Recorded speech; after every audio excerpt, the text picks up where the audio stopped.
Hey guys, it's Amy, and welcome back for another video. Today I'm just going to be painting with some gouache my little kitty named Cheeto. He's cute, so I drew him months back, and just now I decided to get to painting this little page of him. So I wanted to make this day a bit more casual and just do a bit of storytelling of my past experiences with working in general. Mind you, I am mostly a freelancer for reasons other than it's very hard to get into certain jobs relating to art when you don't really have a bachelor's degree in arts. So I'm just going to do a story over my work experience at a craft store because that was the closest thing that I could get to in relation to what I enjoy doing. So, for 3 years, I was working at a craft store. It was a fabric and craft store. I won't say the name of it because I still have friends that work there, and I do not want them to get in trouble with me disclosing all this information. But while I was working there, I learned a lot about the inner workings of working in a craft store and just everything behind the scenes when working there. And it was pretty cool for the most part. I loved the employee discount. I loved hanging out with people that were just actually like having creative minds of their own, and it was just cool. And my manager is awesome. I will say that. The main manager there is awesome. Yeah, I still appreciate her and would go back to working there just because of her. But there were times there that I questioned why I was working there. So I should probably get into the story now. I worked as a cashier and also at the cutting counter while I was working there. And I liked being a cashier there for the most part. I liked just serving the customers. They were just saying hi to some people walking in and just hearing about their projects as they come up to me. It's really cool in a craft store. They always have a plan for what they're doing, or a vague one. It's pretty cool. But there are things that you have to be accountable for as a cashier and in a craft store. And obviously you have to service the customers, so you have to show your best face, and that was the easy part for me. The hard part is when it's understaffed, and I can say that in general customer service that's a theme anywhere. If you're understaffed on the wrong day, everything can go wrong. So one day, this is at the beginning of Rona time. Yeah, I'll call it that. And my company that I worked for started to implement certain safety measures vaguely for the staff and the shoppers to be safe. And the first thing that they implemented was that only 10 people could go into the store at all times. Only 10 people allowed into a large store that has revolving doors. Well, not revolving doors, just those automatic doors. There was no signage ready or procedures at the time. Mind you, most companies were taking their dear time with implementing these things. And plus, during this time, the large, loud Cheez-It was still in office, so he wasn't going to do anything to stop them. So, one of my managers came up to me and tasked me with the responsibility of only allowing 10 people in and out of the store at all times. And that was the maximum, apparently, that we were allowed to have in. With what corporate was saying, that's what we have to do from now on. Mind you, there was no measures for helping me to keep this as is, as I am only a cashier at the front of the store alone because there's only 3 people on staff today, on that day. And one of them had to be at the cutting counter and the other one had to help with online orders. So I was the only one that could do that at that time, apparently. It was quite a task. So picture this, just lone little me at the cash register, having to move past the cash register all the way around the front of the store just to get over to the door to make sure that I am counting how many people come through the door and come out of the door. And also having to run over to the other side of the store. Both doors are in the front of the store, but the cash register is on the left side, a bit farther away, but relatively closer to the front of the store than anything else.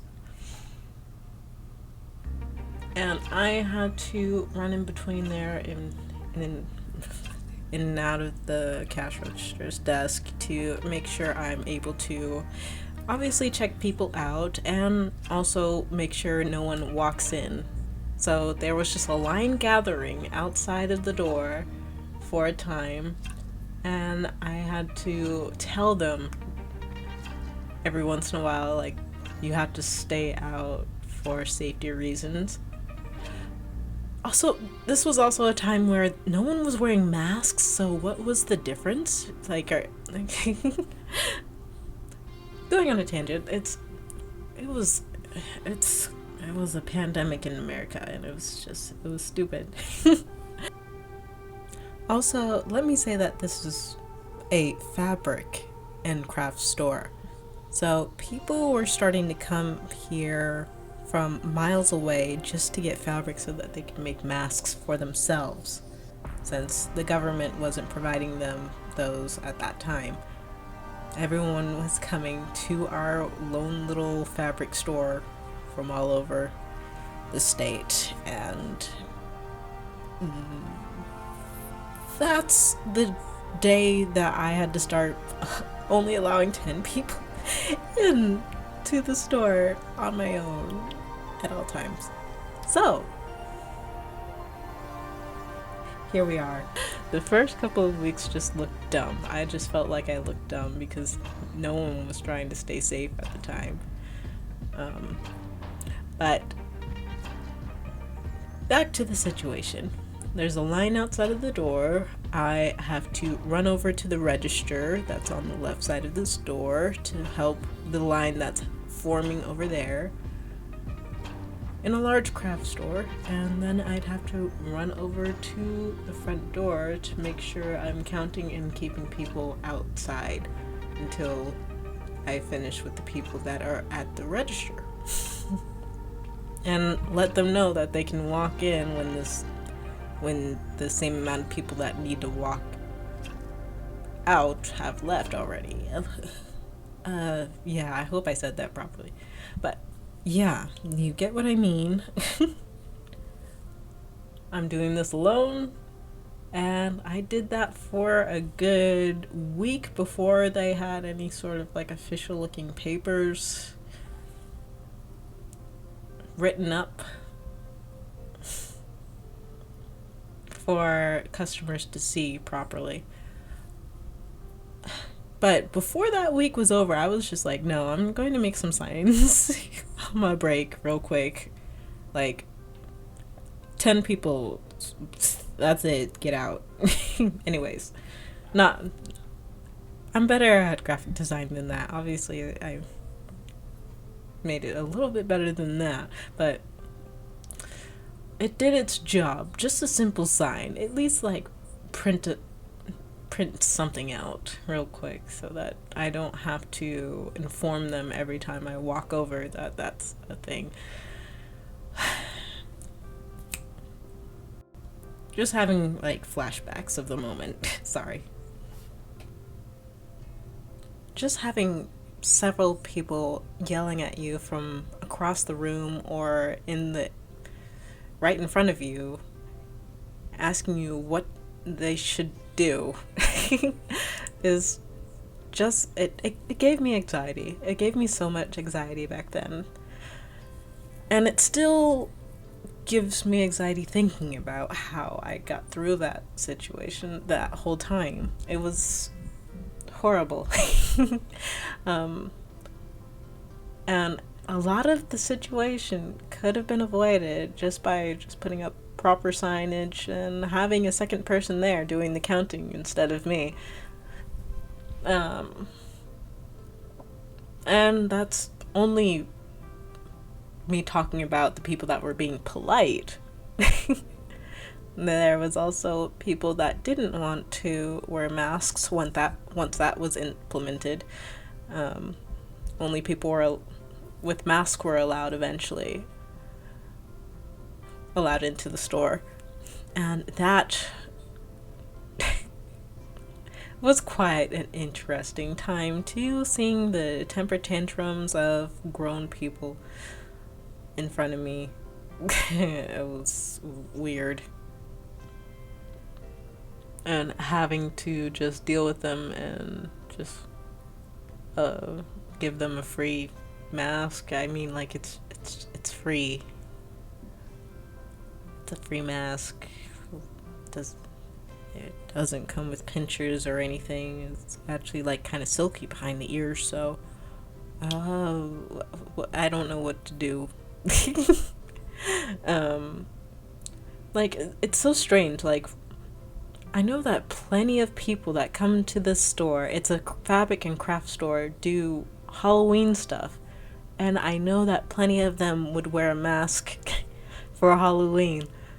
I've seen them do it. We have Halloween times at the store, and plenty of people come in wearing a mask over their mouth. But it's during this time that they decided to complain about it, saying that they couldn't breathe in them when you can adjust them. It comes with adjustments. Anyways, I'm thinking too hard. I don't want to go that far back into time. All I wanted to do was tell you my experience working at the beginning of Corona at a craft store, fabric and craft store. So let's get back to that. Eventually, they did give me signage to put up at the front of the door. They weren't large enough, so obviously my manager did print out another one that was a bit larger and tape that up with it. There were gigantic lines in front of the store for weeks because our government wasn't giving out any proper instruction for masks or any good information for some time for what to do during a pandemic. So the best people could do was just make masks and donate what masks they could make too, so that other people that couldn't afford to make them themselves could have them at their disposal. I mean, at their own use. It was crazy. But we got through it. They eventually implemented the buy online, pick up in store, and curbside pickup option for customers at our store, and that was a mess. At the beginning, it, mind you, we usually only got like maybe 10 orders for a buy online, pick up at store per day, and suddenly we had 300 orders at once, and it wouldn't go further down from that. As the day progressed, there would just continue to have more and more orders stack up. We had to make whole new shelves at the front of the store because we didn't have enough room behind the counter to compensate for the area we needed to have these orders ready in the morning. Also, there wasn't really a naming system properly made, because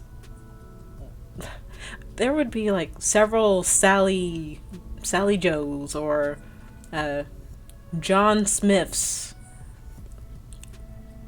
in there in the mix, and all of them would come at the same time to get their items, and we couldn't just verify based on their name which one was theirs. We had to actually look at their orders, look up the order numbers that were like eight numbers. No, actually no, it was like 10 numbers long, and have to search it in our system to make sure that we were giving them the right items. And some people were ordering the exact same thing, but just slightly different sizes. So that was a lot.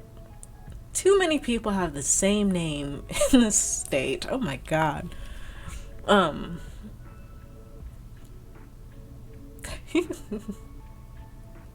But yes, that eventually all got resolved. We were able to figure out where to set things. We were able to set up new shelving just for the new 300 orders a day situation. And it was pretty cool how much my coworkers and I were able to just deal with it, even though we were kind of sometimes understaffed and overworked every day. We got accustomed to it eventually, and we were able to put up our own signage, and it was fine eventually. I want this further back. We were able to give it out to customers, but eventually I started getting panic attacks from that whole thing after going through that for 3 months. And I couldn't sleep at night, so I started seeking other employment. Besides, I wanted to work remotely so that my family at home didn't have to worry about me possibly bringing home a virus. So that's my story. I am now still working as a freelancer, and I just I like making stickers, making some art here and there. If you'd like to see more stuff like this, maybe I can do more story times like this. If you enjoy it, just let me know in the comments. I'd be happy to do more. I have plenty of craft store stories that I'd love to tell. But in the meantime, hope you like, subscribe, check out these stickers. I'll be posting them on my Instagram later. And you can also watch me finish this sketch page of Cheeto on my Twitch channel at Amy Doodles. I'll have it linked in the description box below, and other things. I hope you do have a lovely day. Bye. Cheeto, it's you. It's you. Me.